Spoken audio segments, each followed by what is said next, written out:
Welcome back. This is episode 14 of the My Pet Care video show.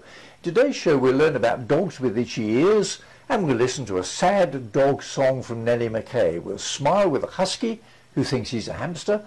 We'll find out how to choose a bird as a pet, and I'll offer you my quick pet care tip for this episode. I'm John Sheridan, and this is the show that helps everyone with an interest in the management and care of companion animals, especially pet owners just like you, to keep your animals fit, happy and healthy members of the family.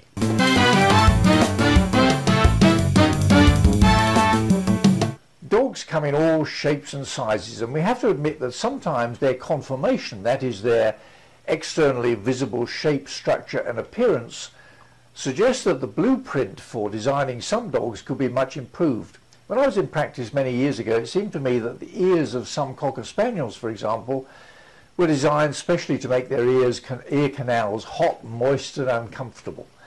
Take a look at this clip in which Demian Dressler, a vet in Hawaii, offers some advice about dogs with itchy ears. Alright, you may be noticing that your pet is sitting at home doing this. Itchy ears.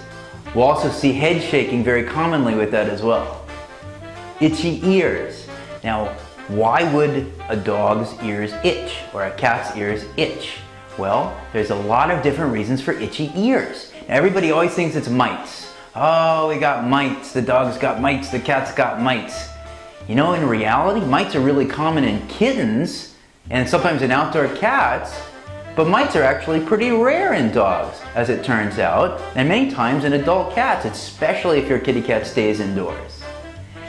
Other things grow in ear canals. There's other reasons to have itchy ears. You can have ear infection with fungus. You can have ear infection with bacteria. You could have just a bunch of earwax in the ear, so it's really, really itchy. Occasionally there'll be something stuck down in the ear canal, and we'll go over the anatomy in just a minute. So there's lots of reasons to have itchy ears. I've even seen itchy ears as a consequence of allergies. There's nothing in the ear canals at all. Same thing. So let's take a look at the ear anatomy so we can understand a little bit about this and how to fix these problems. Now here's a picture of the external ear canal. And if you take a look, we see that the ear canal goes down. It goes down towards the ground, and then it goes in towards the center of the skull. And here's your eardrum here. Now when you look in a dog's ear or a kitty cat's ear, there's a lot of darkness here.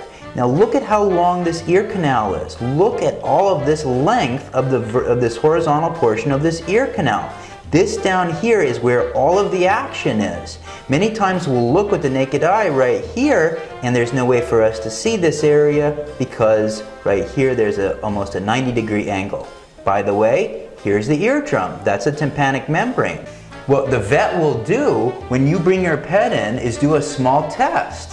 And the test will allow us to see, do we have creepy crawly ear mites? Do we have fungus? Do we have bacteria? And we'll teach you how to clean out the ears, how to flush out the ears safely, and then we'll teach you how to apply the medication. We'll give you the right medication so that we can keep your pet happy and healthy. No more pawing at the ears. Now for the website search for this episode. My wife and I have been privileged to own 7 or 8 Irish setters over the years, various cats and plenty of small mammals when the children were youngsters.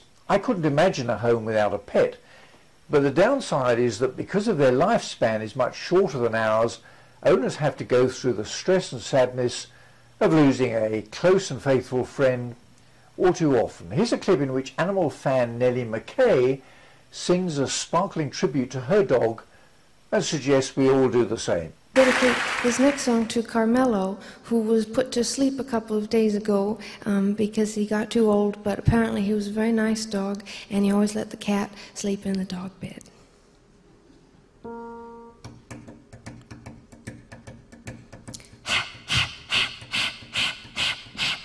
I'm just a-walking my dog, singing my song, strolling along. Yeah, it's just me and my dog, catching some sun.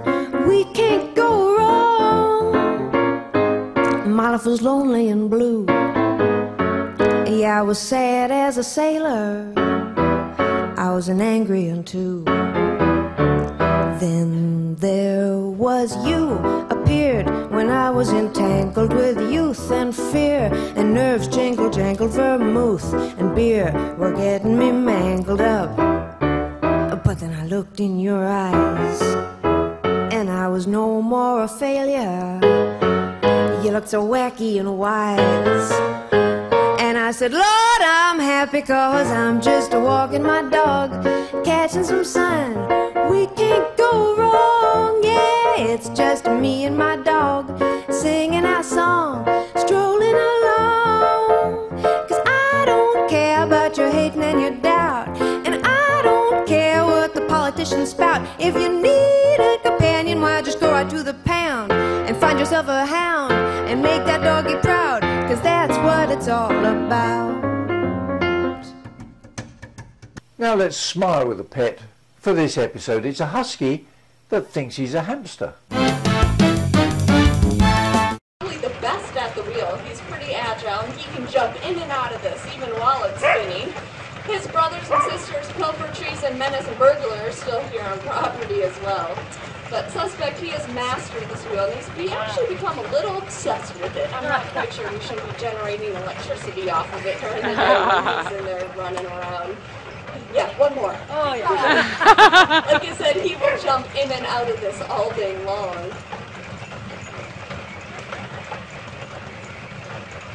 Well, folks, that's about all I think I have to share with you outside here in the... Now for my quick pet care tip for this episode. In all the My Pet Care video show episodes so far, we've concentrated very much on dogs, cats and fish.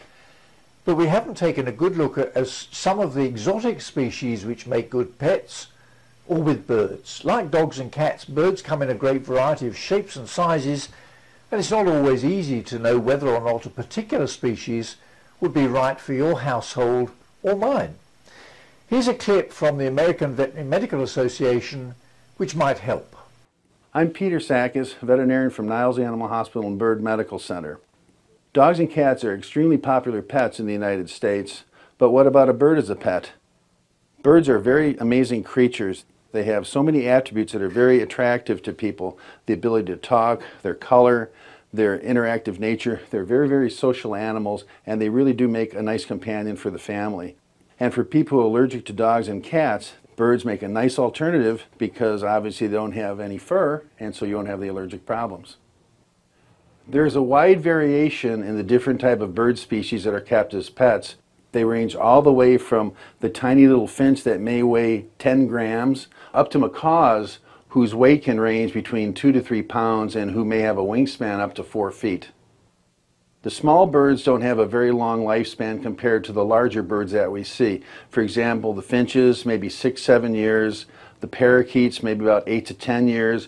Cockatiels can live 30 years, but when you get into the larger parrots, their lifespan is equivalent to that of humans. We have seen Amazon parrots live 70, 80 years. In fact, we had one Amazon parrot in the hospital here that lived to be 128, went through 4 sets of owners. Birds have a variety of personality traits and attributes that make them very appealing as pets, but the common feature is that birds are very social creatures and have a need to interact with the family.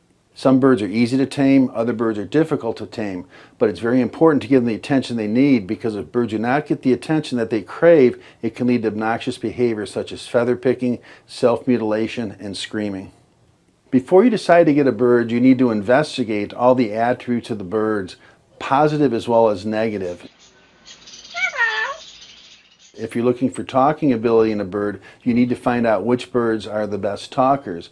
But just because a bird is supposed to be a good talker is no guarantee that it's going to be. And quite often people are frustrated because they get a bird that's supposed to be a good talker and it doesn't talk. You have to work with the bird, interact with the bird, build a strong bond with your bird, and that way you're more likely that the bird is going to talk back to you. Providing proper care for the pet bird is of utmost importance. Good nutrition is key, and the bird needs to have a balanced diet. In addition, keeping a nice clean cage is also important to prevent the transmission of disease to the pet bird. Having a variety of toys available for the bird which they can play with, chew on, interact with is so very, very important to keep them from getting bored. So what's my quick pet care tip Well, it's this. Birds can make great pets, but they need great owners. You need to find a close match between what you're looking for as a prospective owner and what each species of bird requires as a pet. Above all, resist the urge to buy a bird on impulse. But if you're prepared to spend some time and care in selecting one or more that will be compatible with your lifestyle, birds can make wonderful pets. Well, that's about it for now. I'm John Sheridan, and this is the My Pet Care video show.